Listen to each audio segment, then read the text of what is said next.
कैसे हो दोस्तों। मैं Shubhankar Pandey achieve target with Shubhankar channel में आपका स्वागत है। आज हम पॉलिटी के लेक्चर में नागरिकता को शुरू करेंगे और नागरिकता के एक बड़े भाग को हम समझने की कोशिश करेंगे। नागरिकता एक बड़ा पोर्शन है और वर्तमान में भी सीएए के कारण कहीं ना कहीं ये भाग जो पॉलिटी से संबंधित है वो लगातार करंट का एक इशू बना रहा, तो स्वाभाविक रूप से यहाँ से प्रश्न बनने की संभावना रहती है। तो इस पोर्शन को हम थोड़ा सा और अच्छी तरह से समझने की कोशिश करेंगे। आप थोड़ा जरूर जो और ज्यादा ध्यान दीजिए। तो नागरिकता में हमें पढ़ना क्या क्या है वो पहले हम क्लियर कर लेते हैं, तो हमें समझ में आ जाएगा कि कितने लेक्चरों में हमारा ये पोर्शन कंप्लीट होने वाला है। तो नागरिकता सबसे पहले इसका वर्गीकरण किस प्रकार से है, सबसे पहले हम वो देखेंगे। सिंपल है। इसका स्वरूप किस प्रकार से है भारत में, फिर संवैधानिक उपबंध अर्थात भारतीय संविधान में जो भाग 2 आर्टिकल 5 से लेकर 11 तक के दिया है, उसमें इसी चीज का उपयोग करके इसमें आर्टिकल 10 और आपको 11 पढ़ना पड़ेगा। और आर्टिकल 10 और 11 पढ़ने पर समझ में आ जाएगा कि भैया संसद को भारत में नागरिकता के संबंध में कानून बनाने का अधिकार है। 10 छोटे रूप में कहता है और 11 जो है वो वृहद रूप में कहता है। तो नागरिकता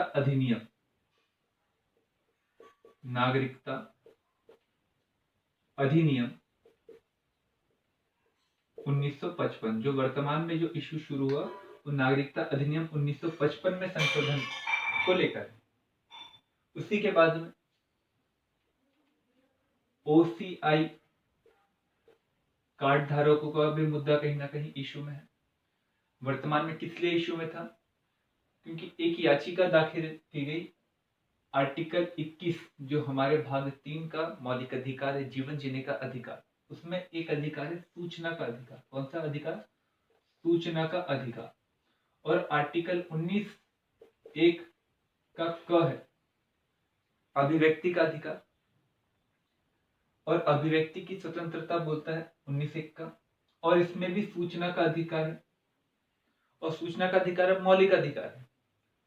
पहले विधिक अधिकार था, 2005 में जो अधिनियम लाया गया सूचना का अधिकार, तो वहां पर यह कहा गया है, इन दोनों आर्टिकलों में भेद ये है कि आर्टिकल 21 सभी लोगों को है।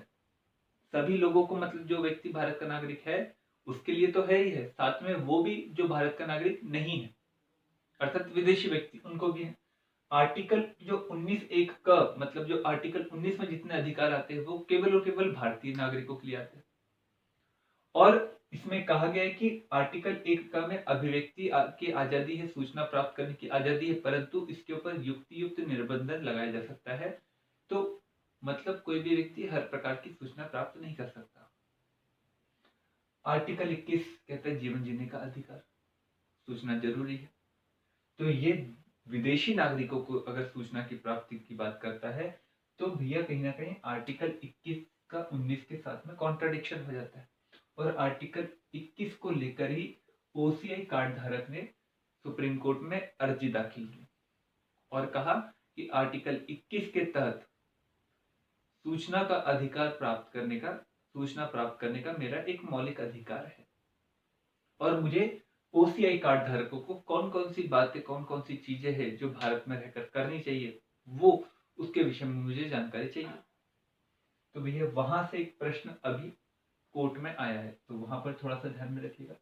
और इसके बाद में अन्य मुद्दे जो नागरिकता से के संबंध में थे, अन्य मुद्दे जो नागरिकता के संबंध में थे, वहां से भी एक प्रश्न पूछा जा सकता है कि अगर कोई व्यक्ति जहाज में पैदा हुआ है तो वो कैसा, किस देश का नागरिक कहलाएगा, अमेरिका में किस देश का नागरिक। क्योंकि अमेरिका में भी अभी आपने देखा होगा ट्रम्प साहब के आने के बाद में धीरे धीरे नागरिकता और अन्य जो सिटीजनशिप से संबंधित जो भी प्रोविजन थे वो धीरे धीरे उन्होंने कम और सख्त करते चले गए। तो बाय बर्थ वहां पर दी जाती है, हमारे बाय सॉइल दी जाती है नागरिकता। दोनों में क्या अंतर है वहां पर हम देखने की कोशिश करेंगे। तो नागरिकता का वर्गीकरण, तो नागरिक दो प्रकार के होते हैं मूल रूप से, एक देशी और एक विदेशी। देशी नागरिक मतलब जिसका जन्म मूल देश में ही हुआ, उसे देशी नागरिक कहा जाता है। विदेशी नागरिक मतलब स्वाभाविक रूप से अन्य देश का नागरिक, उसे विदेशी नागरिक। ये भी दो प्रकार का रहता है, एक मित्र विदेशी नागरिक और एक शत्रु विदेशी नागरिक। मित्र विदेशी नागरिक को विदेशी नागरिक होने के बावजूद कुछ अधिक अधिकार रहते हैं तुलनात्मक रूप से शत्रु विदेशी नागरिक के। और शत्रु विदेशी नागरिक उसे कहा जाता है जिसके साथ में हमारा युद्ध वगैरह चल रहा हो। मित्र विदेशी नागरिक जिसके साथ हमारे संबंध सामरिक दृष्टि से बहुत अधिक अच्छे हो, जैसे अमेरिका का नागरिक और पाकिस्तान का नागरिक, दोनों ही विदेशी नागरिक कहलाएंगे। परंतु अमेरिका के नागरिक को भारत में कुछ ज्यादा छूट देंगी तुलनात्मक रूप से शत्रु विदेशी नागरिक। जैसे एक उदाहरण देकर हम पढ़ते हैं कि हमारे यहाँ पर अंडमान निकोबार एक क्षेत्र है। उस अंडमान निकोबार क्षेत्र में कई सारी स्पीशीज रहती है, कई सारी जनजातियां रहती हैं। उन जनजातियों को देखने के लिए, उनकी जनजातियों की क्रियाकलापों को समझने के लिए कई सारे विदेशी पर्यटकों का लगातार वहां आना लगा रहता है। पर वहां पर उनकी सुरक्षा के लिए कानून बनाकर रखा है और उस कानून में कहा गया है कि पाकिस्तान, बांग्लादेश और नेपाल या चाइना जैसे देश से आने वाले लोगों के लिए यहाँ पर मनाही है, अन्य देशों से आने वाले लोगों के लिए नहीं। उद्देश्य क्या है? इन लोगों के से संबंध बढ़ेगा क्योंकि इनके साथ हमारे संबंध थोड़े सा हमेशा कटुपूर्ण रहे कभी कभी, तो इसलिए वहां पर थोड़ा सा उन्होंने उस कानून के माध्यम से इन्हें क्या किया, वहां से हटाने की कोशिश की, ना आने देने की कोशिश कर कानून के माध्यम से। परंतु और कोई विदेशी अन्य देश का आता है जो इस कानून के अंतर्गत नहीं है, उन्हें वहां पर जाने की अनुमति है, परंतु कुछ रिस्ट्रिक्शंस के साथ, एब्सोल्यूट नहीं। तो ये हमने आपको बताया वर्गीकरण देशी और विदेशी। पर इसके अलावा भी दो अन्य प्रकार के भी हमें नागरिक दिखाई देते हैं। एक राज्य विहीन, राज्य विहीन, अब एक शब्द हमेशा, और दूसरा था शरणार्थी। राज्य विहीन और शरणार्थी में दोनों में अंतर है। कई सारे लोग क्या मान लेते हैं, जैसे कि बांग्लादेश से कई सारे लोग हमारे यहाँ पर आए, तिब्बत के ऊपर जब चीन के आक्रमण हुआ 1959 में, तो कई सारे लोग हमारे यहाँ पर आए और भारत सरकार के द्वारा उन्हें रहने की अनुमति दी। जब भारत सरकार के द्वारा उन्हें रहने की अनुमति दी, तो ऐसे नागरिक जो अन्य देश के हैं परंतु उस देश में कुछ राजनीतिक हलचल होने के कारण इन लोगों को एक क्षेत्र से दूसरे क्षेत्र में पलायन करना पड़ा, एक देश से दूसरे देश में पलायन करना पड़ा, और जिस देश में उन्होंने पलायन किया उस देश की सरकार ने इन्हें रहने की अनुमति दी। तो इस प्रकार के नागरिकों को कहा जाता है शरणार्थी। इस प्रकार के नागरिकों को क्या कहता है? शरणार्थी नागरिक। ठीक है। जैसे हमारे देश में अगर हम बात करें तो तिब्बत से आए लोगों को हमने शरण दिया और उनकी धर्मशाला में कैपिटल दी। दलाई लामा एक शरणार्थी के रूप में हमारे यहाँ पर जीवन जी रहे, तो एक वो शरणार्थी नागरिक है, रहने वाले कहाँ के? तिब्बत के नागरिक। अगले राज्य विहीन नागरिक, मतलब ऐसे नागरिक जो पलायन कर गए, ना तो उनका उनके देश में वजूद, ना ही जिस देश में वो पलायन करके आए ना तो वहां वजूद। ये पहली समस्या खड़ी हुई फर्स्ट वर्ल्ड वॉर के बाद। फर्स्ट वर्ल्ड वॉर के बाद जो वर्साई की संधि हुई, वर्साई की संधि के बाद में कई सारे देशों को तोड़कर कई छोटे छोटे राज्यों का निर्माण किया गया। तो उसके बाद में जो इनकी बॉर्डरों पर रहने वाले देश थे और जो जनसंख्या थी, उनका कहीं ना कहीं स्टेटस जो था वो चेंज हो गया। वो किस देश के नागरिक रहेंगे, किस देश के नागरिक, उनके पता ही नहीं, ना राज्य को पता ना उन नागरिकों को पता। जैसे वर्तमान में सीरिया में होने वाले लगातार विद्रोह के कारण कई सारे लोग क्या करते हैं, पलायन कर जाते हैं। पलायन करने के बाद में उन्हें ये नहीं पता कि हम उस देश के नागरिक है क्या नहीं। क्योंकि वहां पर भी राजनीतिक संकट चल रहा है और वो यूरोप की ओर जा रहे हैं, तो वहां पर उनको पहुंचने की आने की अनुमति नहीं दी जा रही। तो इस प्रकार के नागरिकों को कहा जाता है राज्य विहीन क्या नागरिक। और एक और नागरिक आता है अंतरराष्ट्रीय नागरिक। ऐसा कोई है नहीं, पर अंतरराष्ट्रीय नागरिक भी एक रहता है।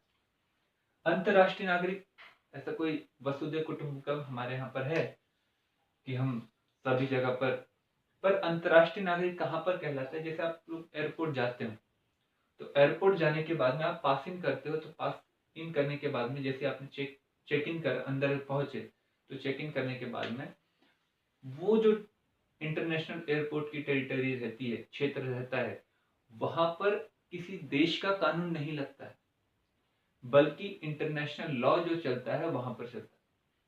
तो वहां पर जो भी व्यक्ति रहता है वो एक माना जाता है कि भैया उस देश का है, परंतु वहां पर कानून किस प्रकार का चलेगा? इंटरनेशनल, अंतरराष्ट्रीय कानून चलेगा।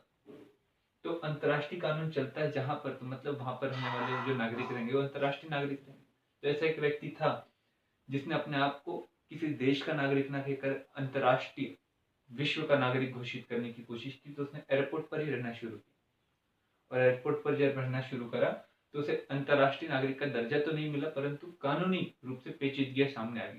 तो पहली बार अंतरराष्ट्रीय नागरिक का भी कहीं ना कहीं प्रसंग खड़ा हुआ। तो वर्गीकरण हमने पढ़ी है कि वर्गीकरण किस प्रकार से होता है हमारे नागरिकता के संबंध में।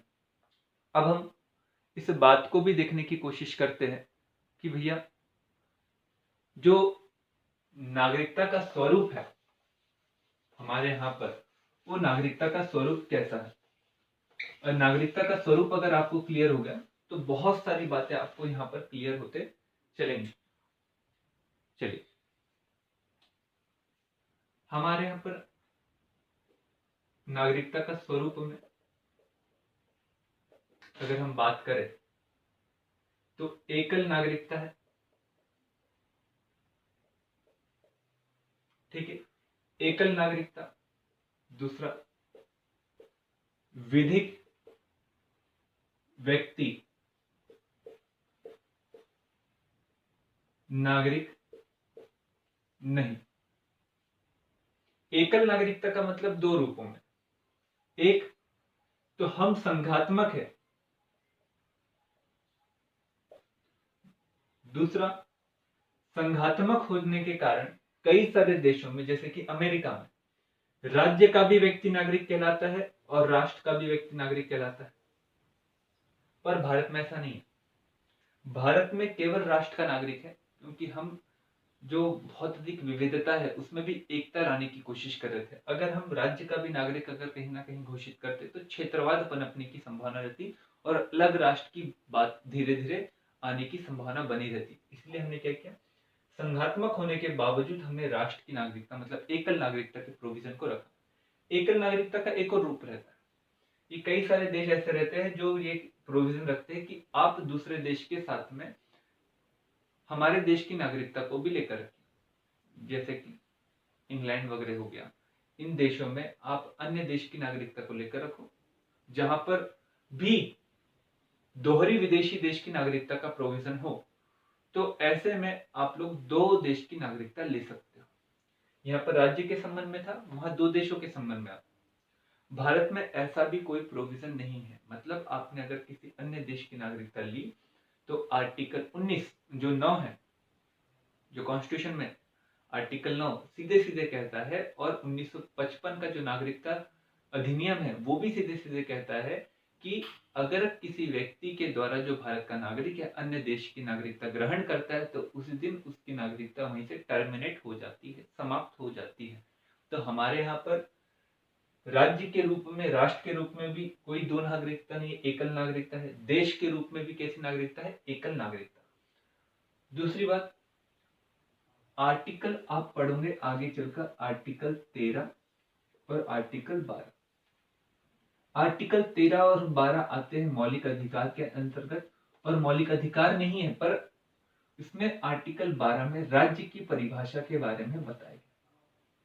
तो यहाँ पर राज्य की परिभाषा में हम कई सारे राज्य क्या क्या होते हैं उसे हम देखेंगे। तो वहां पर बहुत सारी बातें, राज्य की परिभाषा हम देखेंगे, स्टेटस किस प्रकार से रहता है। तो यहाँ पर कहा गया है कि कोई विधिक व्यक्ति मतलब कोई कंपनी नागरिक हो सकती है क्या? कोई कंपनी नागरिक हो सकती है क्या? तो इस समय में एक केस आया था, उस केस में सुप्रीम कोर्ट के द्वारा कहा गया केवल जीवित व्यक्ति ही भारत का नागरिक हो सकता है, मतलब विधिक व्यक्ति नागरिक नहीं हो सकता। तो ये हमें नागरिकत्व का स्वरूप पता चल गया। भारत में जो स्वरूप है वो एकल नागरिकता है। राज्य और राष्ट्र के संबंध में भी, राष्ट्र और राष्ट्र के संबंध में भी विधिक व्यक्ति भारत का नागरिक नहीं हो सकता। अब आते हम संवैधानिक जो उपबंध भारतीय संविधान में किए गए हैं, आज हम वहां तक के देखने की कोशिश करते हैं। भाग 2 आर्टिकल 5 से लेकर 11। आर्टिकल 5 से लेकर 11 तो हम जो 5, 6, 7, 8 ये प्रमुख, 9, 10 और 11, 10 और 11 ये याद रखिएगा। आर्टिकल 5 से लेकर 8 तक का जो संबंध है नागरिकता से संबंधित है। 9 नागरिकता की समाप्ति से संबंधित है। 10 और 11 नागरिकता के संबंध में संसद को कानून बनाने का अधिकार। तो ये छोटा सा समझने के लिए। दूसरी बात यह है कि नागरिकता के संबंध में जो 5 से लेकर 8 तक के जो हमने अनुच्छेद या आर्टिकल्स दिए हैं, ये केवल और केवल तात्कालिक आपूर्ति के लिए था, क्योंकि संसद उस समय में कानून बना रही थी। संसद को यह अधिकार दिया, संविधान सभा जो हमारा संविधान बना रही थी, बनाने के दौरान हमारे देश का विभाजन भी हुआ और कई सारे लोगों का भारत से पाकिस्तान, पाकिस्तान से भारत की ओर क्या हुआ, आगमन। तो उस समय में बहुत सारी पेचीदगियां फैली हुई थी। दूसरी बात यह है कि आजाद हो जाने के बाद में अभी भी फ्रांस के और पुर्तगालियों के अधीन कई सारे हमारे क्षेत्र थे। वहां के नागरिकों को भी स्टेटस देना था, क्योंकि वो भविष्य में कहीं ना कहीं भारत के नागरिक होते ही, क्योंकि हम उस क्षेत्र को अधिकृत करते हैं। तो जो संविधान सभा थी उसने जो संविधान बनाया और संविधान सभा के द्वारा जो संविधान बनाया गया, उसमें भाग 2 के अंतर्गत जो 5 से लेकर 11, उसमें भी 5 से लेकर 8 तक के जो अनुच्छेद रखे, उसमें केवल तात्कालिक नागरिकता के बारे में बताया गया और संसद को यह बोला कि आप उसमें भविष्य के लिए जो नागरिकता के संबंध में कानून बना सकते हो आप बनाइएगा। तो भाग 2 5 से लेकर 11 तक के जो 11वां अनुच्छेद, उसमें संसद को अधिकार है कि वो पूरे विषय में जो नागरिकता के संबंध में उसके लिए कानून बना सकते हैं। तो 1955 में कानून बनाए, उसमें भी हम कल के लेक्चर में पढ़ने की कोशिश करेंगे। आज हम ये देखते हैं कि आर्टिकल जो 5 है वो व्यक्ति को भारत का नागरिक कहलाने के लिए कहता है ऐसा व्यक्ति जिसका जन्म, उसमें शर्त दी है उसने, ऐसा व्यक्ति जिसका जन्म भारत में हुआ हो, ठीक है। दूसरा, माता पिता या दादा दादी का जन्म 1935 के भारत परिषद अधिनियम के क्षेत्र में हुआ हो। तीसरा, वो संविधान लागू होने के 5 वर्ष पूर्व से भारत में रह रहा हो। ये अगर 3 में से कोई एक शर्त भी अगर वो व्यक्ति पूरी करता है तो वो भारत का नागरिक कहलाएगा। आगे समझिए। पहला, जन्म कहाँ हुआ, भारत में हुआ। दूसरा, माता पिता या दादा दादी या अन्य जो दादा दादी इन्हीं में, उनका जन्म कहाँ हुआ हो, 1935 के अखंड भारत में हुआ हो। 26 जनवरी 1950 के पहले 5 वर्ष पहले से अगर वो रह रहा है या संविधान लागू होने के 5 वर्ष पूर्व से वो रह रहा है तो वो क्या कहलाएगा, भारत का नागरिक। आर्टिकल 6 ये कहता है वह व्यक्ति भारत का नागरिक कहलाएगा जो पाकिस्तान से भारत आया। जो पाकिस्तान से कहां आया, भारत आया, भारत आया है, वो भारत का नागरिक कहलाएगा। ठीक है। आर्टिकल 7, वह व्यक्ति भारत का नागरिक कहलाएगा जो पहले भारत से पाकिस्तान गया और पाकिस्तान से फिर कहां आया, भारत आया, वो भारत का नागरिक कहलाएगा। ठीक है। अब एक बार समझिए। और आर्टिकल 8 कहता है वो व्यक्ति जिसके माता पिता या दादा दादी का जन्म अखंड भारत में हुआ हो, परंतु उस व्यक्ति का जन्म अखंड भारत में नहीं हुआ हो, वो व्यक्ति भी भारत का नागरिक कहला सकता है वंश के आधार पर। तो यहां तक के बात समझ में आई, कौन कौन व्यक्ति भारत के नागरिक कहला सकते हैं।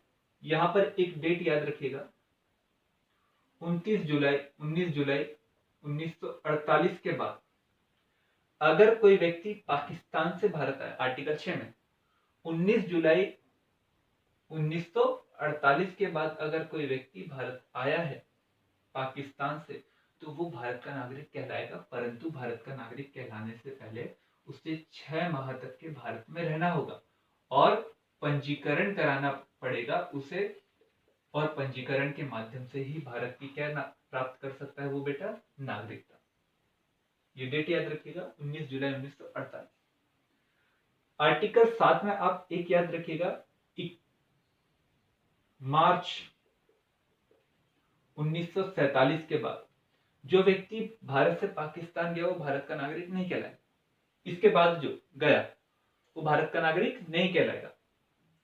पर अगर कोई व्यक्ति ये डिसाइड कर ले कि वो हमेशा के लिए भारत आना चाहता है तो भारत आ सकता है, परंतु आने के बाद में उसे पंजीकरण कराना होगा, और पंजीकरण कराने के बाद ही भारत की नागरिकता प्राप्त कर सकता है। उसके लिए कितने माह रहना पड़ेगा उसे, 6 माह। आया समझ में। तो ये बातें थी नागरिकता के संबंध में, जो तात्कालिक नागरिकता के संबंध में। आर्टिकल 9